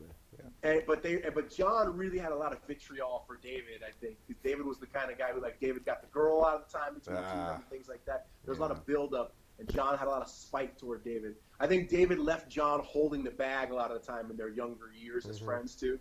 And so I tell John, I go, hey, I want to show you something that's going to really make you happy. I hadn't seen John in a while. It had been like a couple years since high school, and I wasn't in town all the time. I was going to Florida, to Miami and stuff a lot. Yeah. And he's like, what? What's up? And I go, come outside with me. We'll play it cool if David's out there. He goes, okay. So we walk by David's car, and he's like, oh, my God, what the fuck is that? And I'm like 6-8 months ago, my brother and him got into it, and then my brother and Q hid a fucking slice of fish under his upholstery, under his fucking passenger seat. And John's like, oh my God, that's amazing. And fucking, he loved it. So he then started to come to Wings Plus more regularly and fucking pop in just to go and smell and then be like, and like he would like play it up to David and be like, oh my God, can you figure out and he would like help him look for it. It was great. And fucking, he'd be like under the hood. He's like, I think it's coming from somewhere in your chest. Like he would really hype it up. And then he ended up telling this girl that he was talking to that we also went to school with, and she went outside and smelled it. I think she was like in nursing school or something. She's like, I can't, it's a health hazard. I have to tell him, he could get really sick. You smell that? That's rot. Like, it's bad. Yeah. She tells him, and he's like, what? And he runs out, and he slices open the carpet, and he gets this like black congealed mound out of underneath the fucking carpet and pulls it out. And he was like so pissed off. And my brother, I think, didn't even work there anymore, or he was like not there that night. And fucking David was like fucking furious, but also like, you guys all kept, and he's like, do you all hate me? Like he had like this range of emotion. Like it was great. You guys must really hate me. It was one of them, and he's like, nobody said anything for 6 months. Like, he was like, kept saying that. I was like, isn't it like 8? It was it was one of the most long burns that I've ever seen. That's awesome. And that was probably my favorite kid job that I had when a bunch of my friends worked at that restaurant, and we would do shit like that to each other constantly. We had a rivalry with Wendy's for a while because I think they caught on to Q eventually because he was doing shit constantly. And what we did was, it was when they transferred over to like having a number 1, a number 6, a number 8, and all that. So it went to 8. Their first time that they had numbers on their menu, because Wendy's for a long time didn't have like the value meals. It was like everything's a value at Wendy's. You know what I mean? Like, and fucking when they put that menu up, we added a square, the number 9, and it was like 2 dicks, a white like a white one that was smaller and a black one that was bigger, and it was like the number 9, or you can downsize to a number 6 or whatever it was, and fucking comes with the fucking pube fry, and we had like a whole thing, and we put it on there, and it was on that Wendy's drive-thru for like 2-3 days. Oh, nice. We were fucking that job was great for that kind of shit. We had a great, and then also, we were broke, so and we used to get a free meal, and then eventually they're like, okay, you get 20% off your meal, and then like 10% off your meal, and then it was like, fuck, what the fuck? So I used to snag food from the freezer all the time, like stick shit in my pockets as a kid and take it and bring it home. You know what I mean? Like I would be feeding my dog mahi-mahi filet because that was what I could get a pocket full of. Yeah. Like, fucking, yeah, man. It's crazy. Those fun. Those are important times for a young person. I feel like kids aren't having those times. You can't anymore. You get in trouble for everything. It's fucking dumb. I didn't even do crazy stuff, and I still feel like I did more, Well, I think nowadays, even like when you're a dad, did crazy stuff. Well, your son's 3 now, so you're gonna start to see in like the next 2 years just how helicopter like. Oh no! People. I have a story. When I was a kid, my mom would drop me off at my friend's house if they were too far for me to like ride my bike. By the time I was like my daughter's age, like 6, 7, 8 years old. Yeah. By the time I was 8, I was walking. I remember when I was 8 specifically was when my brother's first year of kindergarten was. When I was 8, and I was in like 2nd grade. And my mom was like, "Oh, good, now you can walk because it's 2 of you." Yeah. Like, you're combined 80 pounds. Great. Yes. You can walk. Like, fucking. So, like, the whole thing was so different. Whereas my daughter now, like, a play date with another kid, that means we're hanging out with their parents for 3 hours or whatever. Yeah. Like, they're going to sit here, or we're going to sit there, or one of us. You know what I mean? Like, so it's like, my mom used to drop me off at this kid John Potter's house, and his dad would be, like, sleeping in the fucking easy chair in the den in the front, and he had his own little room, and he would just get hammered and fucking be in there, and, like, he called his dad by his first name, and that was the first time I'd ever seen that. He'd be like, Steven, and I'd be like, what the fuck? Who is Steven? His dad was right, and fucking his mom's name was Lynn, and he was the first kid that I ever saw was like spoiled, and I didn't get it at first, so I was like, what is he doing? Like, he's yelling at his mom. This is weird. He might die. Like, I don't know. Yeah. And then she would run and get the thing, and I'd be like, what the fuck? Like, but he was like that Will Ferrell character, like, Mom, what the fucking meatloaf? Yeah. That shit, like, and that was the full gamut. And then I had a Jamaican friend named Anthony in junior high, and I watched his mom punch him in the face, and I was like, ooh, okay, this is a different kind of parent too. That's assault on a minor. Oh my god. Yeah, but no, like today, or not today, it was like she told me I could get some too. I remember. Oh yeah, I believe. Like, no, she hit him in the face, and my jaw dropped. She's like, "You can get some too, you big motherfucker." I was listen, like, on a story related to that, like one of my neighbors, like her adult son, was like having like, whatever, having like a drug dealer come over all the time, and he was just blasting his music, right? And like my son was much younger, and like I was just out there changing the oil. So it was like the car. A while ago. Yeah. I was out there like changing the oil in one of the cars, and like I was like, hey, can you like stop honking too? Like my son's trying to sleep. He's like, mind your business, motherfucker. And I was like, okay, that's cool, whatever. And then the son did, or the drug dealer guy. And I was just like, yeah, whatever. That's don't want to die, right? So it's important though that you know that like we had an interaction, and then like the son comes out and he was like, is this guy bothering you? And the guy was like, no, man. Like the drug dealer was like, no, man. I just told him what's up, and he's cool, right? And then like the son starts like saying like a bunch of like racist, like, oh, fucking white people, fucking rude as shit, fucking bullshit motherfuckers. I wish I could kill them all. And even the drug dealer was like, hey. I mean, he's just, he was just worried about his kids sleeping, man. He's like, his kid's asleep. And then like literally like, maybe I went too far, right? Like maybe I went too far to tell him to fucking mind his business. Because then he like honked a bunch more after he told me that, right? So anyway, I guess like his mom was like, he got his nuts up before he thought. You know what I mean? That sounds like that's what happened. But like he ended up actually like I think he's like fucking that dude's mom, because that kid. So basically, long story like not long story short, but like next thing I know, like short story long, like the mom was coming home, because I like end up going home, and then like the mom comes home too, and she's like, who the fuck is this parked in my goddamn driveway? I fucking live here. You don't fucking live here. And then he was like, Mom, this white motherfucker. She's like, what the fuck did you say? And I'm like, I closed the door. She's just yelling at him, right? And then like a couple weeks later, I'm coming out, and like she's like taking him somewhere, and like also the drug dealer guy, right? And he's like, oh, there's that white motherfucker right there. And she's like, what the fuck did you just say? And then she just beats him up in the driveway. Like, listen, like, and the drug dealer do parenting like, different. That's but no, I was like, I was just putting my son in the car. I was like, all right, cool. I mean, this is good, right? Because she like, that lady's awesome. Like all the little kids. Good on you, Mom. Well, no, all the kids she sees in the neighborhood, she's like, take care of my baby, and we're like, yeah, it's nice, but like, and she loves my kid because he's mixed too, she's right? a nice lady. So, no, but the drug dealer was there, right? And he was just like, just in the douchebag phase of adolescence. But she was like, I didn't see him. I have never seen him there ever again, right? Mm-hmm. Like the drug dealer was like, ma'am, and she's like, oh, you want some too, motherfucker? And that's when I drove off. I was like, oh no, she beat those guys up. She just beat him up in her driveway, and I was like, yeah, that's good. Every kid, listen, he was like 21. He was like an adult. But I equate it to like, but some people, I equate it to like dogs, right? You have some fucking dogs are like really quick to like learn, and they figure out like stuff, and then others you gotta like drill shit into them. Yeah. And I think kids are the same way. Every kid is different, and some of you got to drill it. And I was a kid who needed to get wrapped on the nose. Yeah. You know what I mean? No, Like she like I was, that kid was dude. bleeding.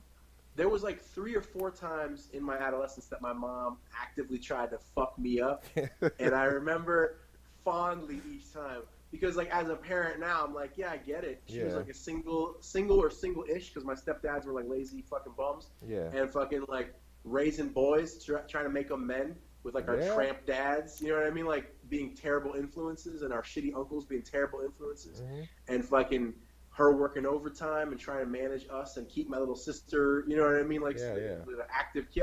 Like looking at that pressure, I remember I'm walking in my house like tiptoeing, and we had a quad, like a classic quad townhouse. Yeah. We lived in one of the units, and on our quarter of the quad, we were on the backside. So I had this like Honda dirt bike, and I'm like walking it in slow, and we had like this little. My grandma had gotten like many Christmases before this like little game table that was on our patio. You could turn it from like a pool table to like a foosball table and shit like that. And I was gonna slide it behind that and then throw a tarp over it and just leave it amidst our bikes, right? And like just leave and have a little dirt bike. Yeah. And as I'm pulling in with it, I didn't realize my mom was home, and she saw me. She fucking threw like plates, spoons, fucking cups, a pitcher, like a big ass heavy pitcher. She threw it too. Fucking, she was like, "That was fucking a nice pitcher." Like fucking like. But she was like, what the she's like, no, motherfucker. And, like, she straight up was, like, just at her wit's end and couldn't get me to listen without exploding at that point in time because I was, 16, something like that, and a big-ass kid. And then, like, maybe a year before that was the last time that she ever, like, hit me because I would go out to this place called the Carefree Theater. They would do, like, the Rocky Horror Picture Show. In West Palm, and it was like a wild, weird scene, especially for a kid in his like early teens. And probably I would go out to the guy that canceled on us tonight. Oh man, I met a lot of people there that have been like, "Did you go to this play?" I'm like, "Yeah, but I don't. I did a lot of boxing and smoked a lot of reefer between that, so I remember a lot." They were all there with Gene when Gene used to go. I used to go as a kid, but I was young and I would kick the background and just like watch. Yeah. But one night. I remember, so me and my stepdad had fought several times once I got to a certain age, and I remember one night I got home at like 4 o'clock in the morning, and my mom and my stepdad were sleeping on the couch, and my stepdad got up, he was like a fat fuck, and fucking he just rushed me and tried to like swing in, and by this time I kind of had his number. Yeah. I lit him up pretty good and sat him down, and fucking my mom was like furious. Because it was like she was just so fed up with not having any recourse with like dealing with me. I was like a 250-pound teenager who was just this big goon who wasn't gonna listen. And fucking I felt terrible. She slapped the shit out of me and fucked up her hand. Yeah. And I remember at first I laughed, and then she was like literally crying. I was like, then I felt terrible. Yeah. And I was like, at that point I was like, all right, I'll try and listen better a little. I don't know what to do here. Like I felt like an asshole. But that was one of the only times where I think she was like really trying to fuck me up, trying to hit me hard to try and get a point across. Because again, it's like you got this gorilla that lives in your house that's fucking needs to go to school and listen to you and just won't. You know what I mean? Like, and my stepdad would try and bully me. And there was a point where I was like 15 where I ran away from home and ended up in Arkansas. Yeah, you told me. And it all started because my uncle started some shit where my stepdad tried to confront me. We got into a fight. He got fucking hurt. And man, looking back, thinking about a parent like whooping their kid's ass, especially like a grown ass son, I don't feel like I don't feel any judgment toward it because it's you don't know what they're going through. You know what I mean? Like you don't know what they're trying to manage, how many kids they have to try to deal with, and then they got this one trying to kill itself with its shitty behavior. Listen, it's like that. You remember that protest mom? We've talked about that. Oh yeah. That just beat the shit out. Fucking up her son. Yeah. To get home, but that was like it's like. I'm not burying you, motherfucker. When I say that what that lady did to her son was a light beating compared to what this lady did, also too, like you're bigger than your mom. This lady was much bigger than her son. Mm. Yeah, like she was like a good 3 to 4 inches taller, and she's like a big. She's beautiful. She's beautiful, but she's like a big lady, right? A big lady, yeah. And then you see, dude, she like it was a skinny little man versus a giant lady, and when I tell you, like. She like fucking like she hit him so hard, And Yeah. he like his head hit the ground. I was like, oh no, is he dead? And then he was like, Mama. And then I was like, oh no. And then she like hit his head into the ground. And I was just like, just putting my son in the car. I'm like, just don't look. That I think Yeah. the only reason the drug dealer was like, ma'am, because he was like, please don't kill my drug runner, like my friend. Like, please don't, please don't kill him out here. Like, cause she was just like head into the concrete a lot with her Right. fist. And I was like, She was just going in on him. yeah, cause like she's a really nice lady, and like she like I heard her say something, cause some like one of the neighbors said some shit about like not me, but like some white people walking around. She's like, oh man, all these white people, and then she's like, what? Who cares? Yeah.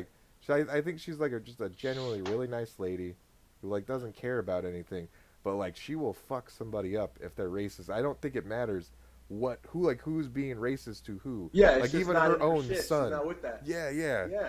Like, and that's actually a really cool person to have as a neighbor. Well, again, But, it's like, like with my grandfather. Like I've heard him say, like to his siblings or to other family members that they're Yeah. off on something when it comes to some Well, like, racial shit. Because yeah. I've heard, like, look, my cousins are half Dominican.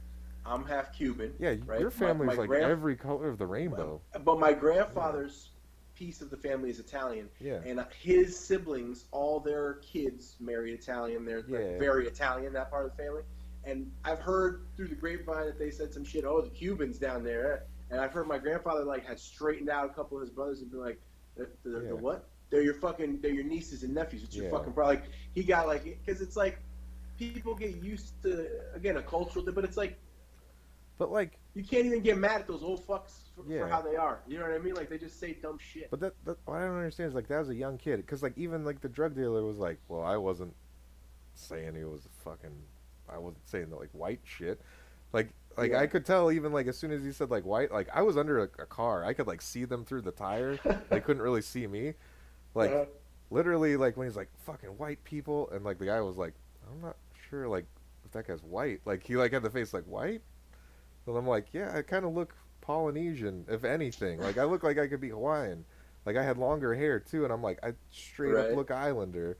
And then he was just like, and then the kid kept going, and he's like, oh, no. Like that, he made that guy uncomfortable.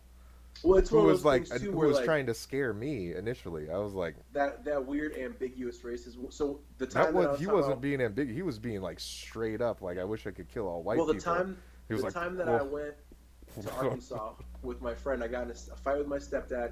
My buddy had been going through shit with his stepfather and his mom.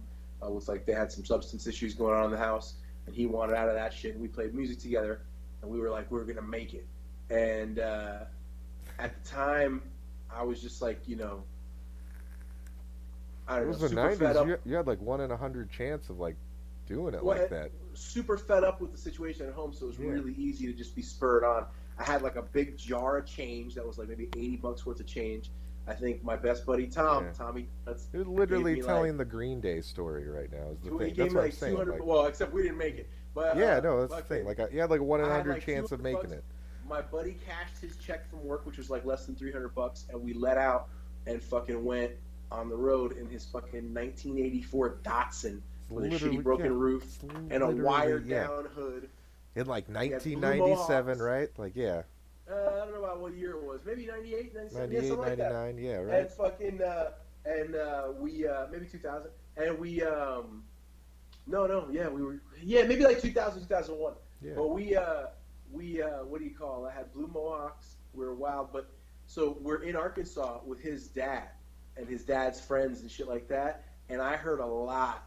And I was again a big kid. I was like Yeah. 250 pound, 6 foot tall, fucking goon of a Mhm. kid. I remember there was even like one time where basically like that's a different story, but where at a buddy's house when I was a teenager, he would like tell people, like he would coax people into boxing me, just like because especially I had like a real baby face, and he'd be like, oh yeah, you don't fuck with him, big baby Huey, you take him, and then I would just be like, he would put money on me and shit, tattoo money, but so we're hanging out, and I would hear all kind of like crazy racial shit, and then my buddy's dad would be like, he's a Cuban, and then they'd be like, oh, I didn't mean, well, see, Not, look, you're and a then good there would one. be like all this. You're a good one. it wouldn't even be that though. It wasn't even that like forceful and that Yeah. strong. Where like you're a good one. I've heard that plenty of times too. But where it was like, yeah, but it's like they just never met somebody before. Like they never met a Latino, and it was like on the heels of that Elian Gonzalez shit, I think. So they were like, it was fresh in the news. It was discussed a lot, and I remember it being like a thing that I heard often in Arkansas. This kid was trying to get on the woke thing. This kid was trying to get on the woke thing, and I think his mom kids get on whatever dumb trend. Yeah, so, like she was like, "This is bullshit." Like I think she even threw in like "I didn't raise you to be like that" kind of shit. I don't know. She was saying terrible things to him, like it was her enemy, and I was just like, "Fuck." Like it was bad because like her daughters go over there all the time now, and I think honestly it was. I feel like she was letting her son stay there, and it was kind of like fucking up her thing because like her daughters are there now with like all of her grandkids all the time, so like, and it's kind of like a cooler vibe right there. I don't know. Maybe that's why she was so quick to fuck. Maybe it was a lot. Yeah, maybe that was the final straw. Years, yeah, it was the final straw. Listen. Yeah. Now it's a free pass to fuck him up. He's being racist. God. Well, and it's one of those things too, right? You never know what look. Yeah. Even when someone's in the throes of their most like dire weak moments and life is whatever like fleeting and life is leaving. Yeah. Some people, the honesty with family when it's like long built up shit. Oh yeah. My grandfather had his stroke, like pretty much in front of me. I remember like he had been feeling shitty for like weeks, and I decided I was going to come down and get him, and I went down and I got there like 3 o'clock in the morning. My sister was there helping me pack his bag and shit, and he was always like a really physically strong guy. So that seeing him like weakened, he needed help getting in and out of the bathroom that night, and that was like odd, you know what I mean? Unlike him. And then the next morning, it was evident he hadn't showered in a while, and I was like, all right, I'm gonna help him shower. And I made him breakfast, and as he was eating the breakfast, the food was like falling out of his mouth. Yeah. So I called my uncle, and I was like, hey, I think he's having a stroke right now. We took care of him. We got him to the hospital, all that stuff. Even through all that, whatever trauma the stroke gave him, he lost the use of, I think it was his left side. Yeah. And he, my uncle is like talking to the doctor, and my uncle's one of those guys who can talk a lot and say fucking nothing. Yeah. Like, and the doctor is in the middle of saying, like, we don't know what the level of the lucidity that your father is going to retain. With this kind of stroke, it's shocking that he's alive. Like, he must be a guy with a lot of fortitude. It was a major stroke, yada, yada. And my uncle's just yammering. And in this supposedly, like, near vegetative state, my grandfather goes, Micah, through the fucking stroke list and everything, you overcomplicate fucking everything. And he wasn't a big cursor, my grandfather. He would only like a real poignant moment. And we all look like, oh, he's still fucking there, dude. Like, you overcomplicate fucking everything. And my uncle was like, all right, Doc, I'll let you go. And it was like one of those moments where we're like, oh, I can only imagine him at least. I can only imagine the doctor's look on his face when like he's explaining that we don't even know if he'll be like okay, and then he just talks. It's like, oh well, I guess so. I guess he's a fighter. He was the one where they kept on like saying that to my grandmother and us, where it would be like, you know, we don't know what his levels, lucidity's going to be if he's whatever, and then he would do shit that was like, you know, pretty proof positive that he at least still had his own will and his own. He was still him in there. Even if he wasn't completely. He still had autonomy, like he still was an individual, and like he kicked my brother at the end. He was like in like a nursing home, like a rehab for hospice, and he was like, "Get me the fuck out of here." My brother was like, "I can't take you out of here." My grandmother goes, "All the fucking bail money I spent on you," and he kicked my brother with the good leg, and like it was what he was himself, like through and through and through and through. He's just a wild, you know what I mean? A wild creature of his own design. So that goes back to my original story when we were talking about like not being helicopter parents and shit like that. Yeah. So like I usually drop. I like to let my kid fall and get up on her own. Yeah. Same here. I laugh at him, so he knows what it's like when you fall down and people are laughing. Oh. At him. No, I laugh at him. Right? I'm terrible. I want him to know. Yours is a boy too. That's different. Yeah. I want my daughter to feel supported, but I also want her to be able to get up on her own. Like. My neighbor across the way, he's got 2 sons, and they'll be riding bikes with Annabelle, and Annabelle is trying to keep up with them, and those two boys, like, they haul ass, and they're two boys, so they're sharpening against each other, so they're both like good play, hard play, boy play, and Annabelle keeps up, but physically on the bike she's not as good or as fast on a bike, and she'll eat shit sometimes, and when she'll eat shit, I'll assess how hard she fell from where I'm standing, and be like, you all right? And she'll be like, yeah, I'm good. It's because she doesn't want to be down. I'm trying to breed that, where she's like, because I'll ask her, injured or hurt? Injured or hurt? What's going on? Are you all right, or are you, like, fucked up? And she'll be like, I'm okay. It just hurts. I just hurt. Like, and she'll get up and it just hurts when I breathe. Like a gangster. And then sometimes she'll be like, oh, I got blood. I got a cut. And then every now and then with blood, she'll be like, and I'll be like, hey, tell me, hold on. Should we just cut it off? What do we do? Like, is it worth trying to save the hand? And she'll be like, yeah. We'll save the hand. All right. Do we need a Band-Aid or do we need to keep playing? She'll be like, keep playing. Yeah. I'm like, fucking get back in the game, kid. Because you want to create somebody who's going to balk under the pressure of life. So the original story I was going to tell was usually, like, all the dads at my kids' like school daycare thing, we get there like before all the moms do because they take fucking forever dropping their kids off. And I'm the opposite. I get there after everybody. I'm the latest every time. You can either get there like right when they stop taking the kids, or you can get there early, right? So like usually I get there early. I got there early with the other dads, and I pulled up behind a car that I hadn't seen before.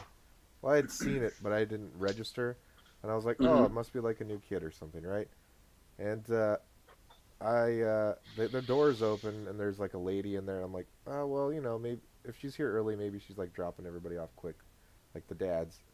So I get there, my son fucking just unbuckles himself, and I'm like, sweet, open the door, he hops out, fucking, he doesn't even look at me, he just goes to the door, they take his temp, he's in. Like that quick, right? A minute, in and out, right? And I go get in the car, and I'm like, oh, this lady must have already dropped her kid off, and she's like fixing something in the back. So in the 20 minutes it took her to get her kid out of the car, 20 minutes, right? I remind you, like, my kid was like, I'm out. I fucking hit the fucking buckles. I'm fucking getting out, right? This dad parked up next to her, and, like, people were, like, the stream of dads were coming so fast that nobody would let me out. I was fucking stuck. The first dad that pulls in, he pulls up right next to her. 2 kids. He, like, pulls the 2 kids out of the car, and then he's holding a baby in a fucking baby carrier, and he just walks up to the door, he fucking throws the kids in there, and he fucking hands the lady the thing. The baby, and she's like, yeah, I gotta take the temperatures. He's like, they're good. Fucking walks to the car, they're gone, right? Yeah. It was quicker than I was with my one kid, and I was like, fuck yeah. But, like, he saw what was going on in the car in front of me, and he just, like, made eye contact with me in the car, and he was just like, there's a kid in there. The fucking just like, there's still a kid in that fucking car, man. I'm sorry. Like, he pulled up way after I did. Dads just do it different, man. But, I mean, there's a couple of the moms that are like that because they clearly have, like, a job to go to. But, like, and then all of a sudden, she's, like, holding her child that's older and bigger than mine and going, like, okay, and, like, setting her down on the ground. I was like, yeah. And then she, like, gave her hugs and kisses for, like, another 10, 15 minutes at the door, and I was like, and other parents are, like, moving their kids around them to, like, get them in. They're like, well, I'm just like, I firmly believe that if you're going to take your own sweet time, that you should at least do it without inconveniencing others. Over someplace else. Yeah, park and walk up, take your time if you're going to do, like, the long goodbye. Listen, when my kid was younger, she would, like, get to daycare and sprint because she's like, fucking friends. Like, I want to play. Now in school, last year and this year, when I drop her off, well, not even just that. Like, I don't drop her off as much. Eva usually does the morning shift, and I do the evening pickup. But when I drop her off, for whatever reason, she wants to give me like 4 or 5 hugs before she goes in. But she's a daddy's girl. She's at a stage where she's all about dad. So, you know, it's all good.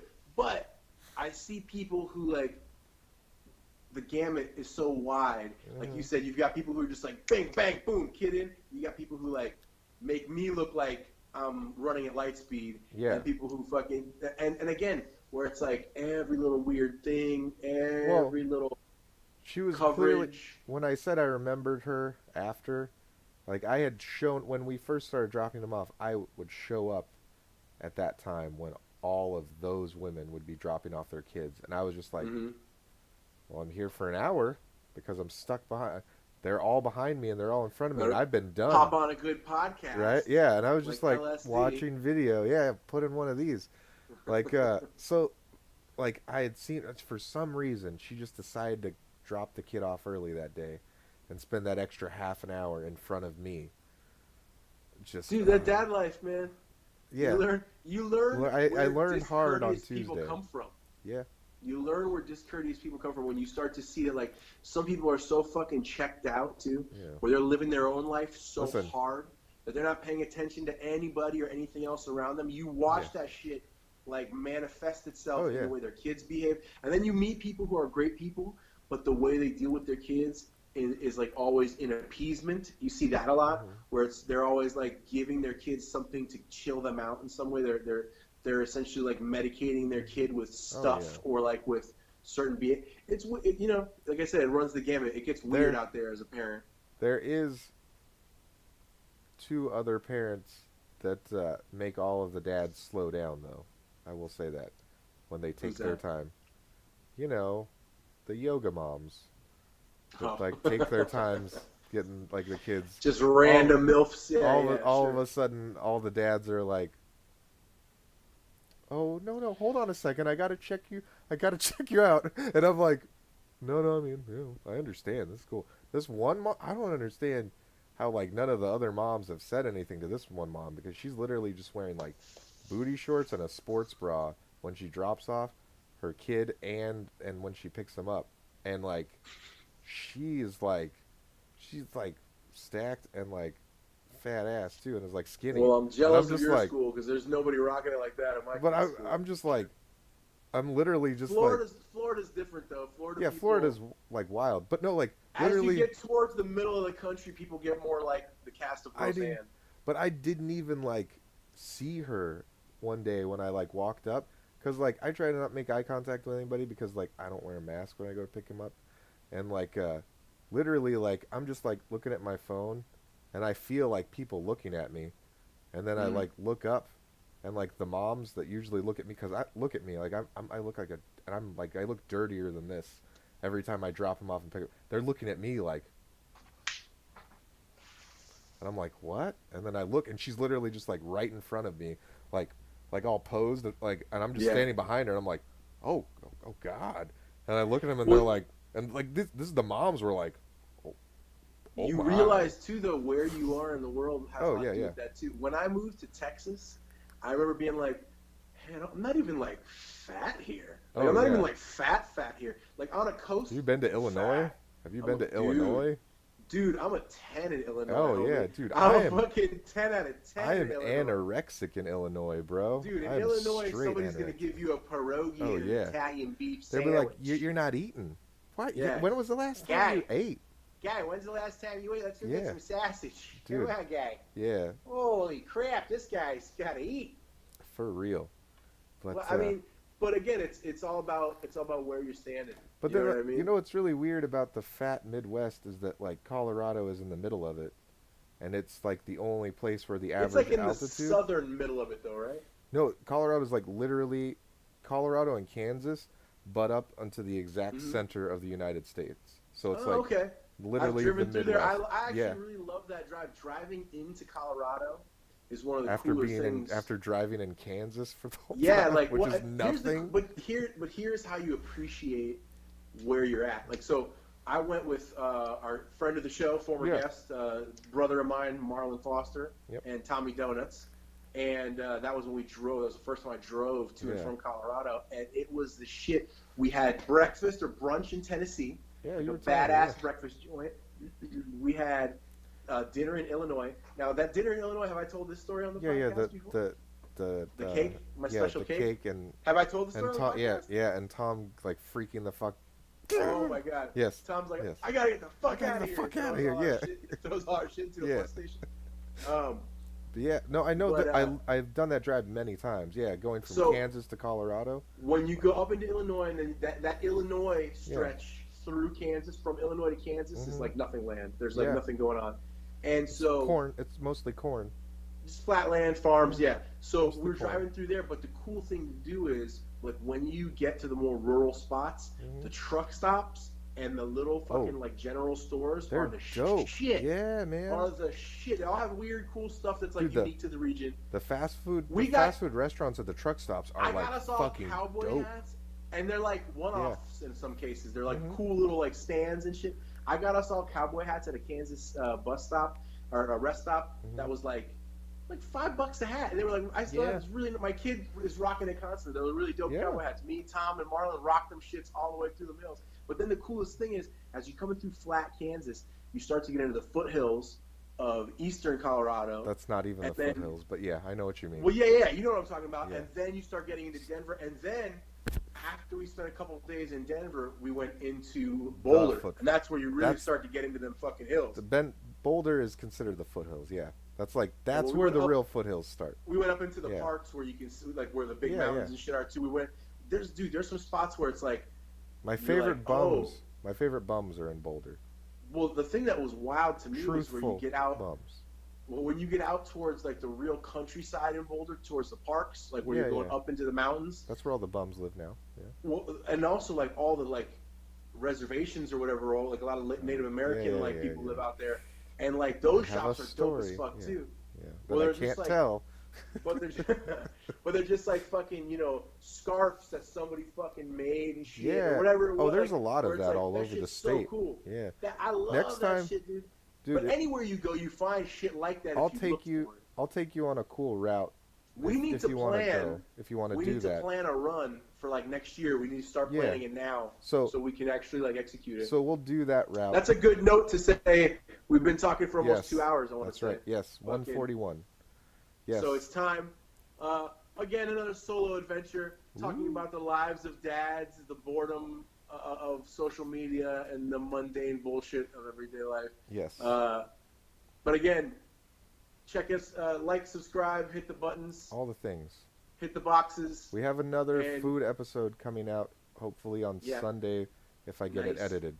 And we'll be shooting more in the coming month here, so we'll have hopefully a nice little batch of them for you. It seems like those are the ones that people have been enjoying the most, the food videos. Yeah, dude. So I can't wait to produce some more of those. Shout out to everybody that got on that one sauce video. It was like hundreds of people. Thanks for all your views and ridiculous. shares. Yeah, and you guys watched almost the whole thing too. Like, super glad you liked it. A lot of our videos with a lot of views, people are watching like a minute or two. You guys watched like the whole fucking thing. It was crazy. You make us happy. It's good, yeah. Alrighty. Well, thanks for joining us. Bye.